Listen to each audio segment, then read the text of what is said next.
All right, let's hear what Jordan from 2021 has to say. Most of the people that I work with to overcome depersonalization, derealization are very, very creative The people. music, I can't. Jordan in 2021, what were you thinking? That sounds like corporate training music for McDonald's. Like here at McDonald's, we are honored to get to have you as an employee.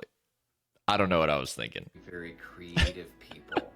And what ends up happening is when you combine very high levels of creative intellect Yep. with symptoms that are incredibly scary and even otherworldly in a sense because you feel so disconnected from reality with derealization and then you feel out of body with depersonalization, the combination Yep. is that people tend to create all kinds of negative what if scenarios in their mind and they start to overthink the symptoms because they are very deep thinkers or they're creative or they're very philosophical and their obsession with these symptoms. I still can't with the music, but yes, it is true.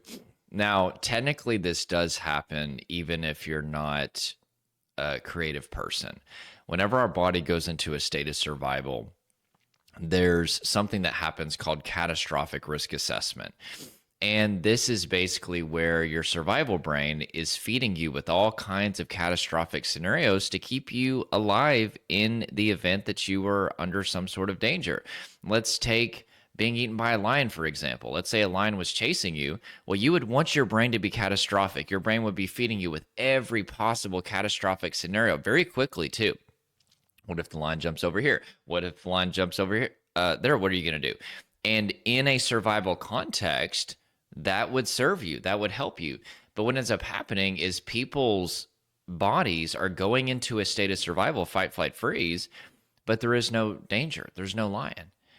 And so, in the absence of a lion, your brain will still go into catastrophic risk assessment, but it will give you catastrophic risk about your mental health or your physical health or your ability to recover. Your brain will say things like, well, what if you never recover? What if you're going crazy? What if this is permanent? What if you're becoming psychotic? What if this? What if that? What if that? And if you don't know what's happening, it feels so real. And because whenever emotion increases, logic decreases, you don't have enough logic online to counteract these catastrophic what if questions. And it becomes a layer of stress that prevents your nervous system from de escalating. So, understanding what's going on and then, of course, focusing on getting your body out of this state of survival are paramount to counteract this. But yes, especially if you're a more creative person, it's going to make it a lot worse. But this happens with all people that go into a state of survival.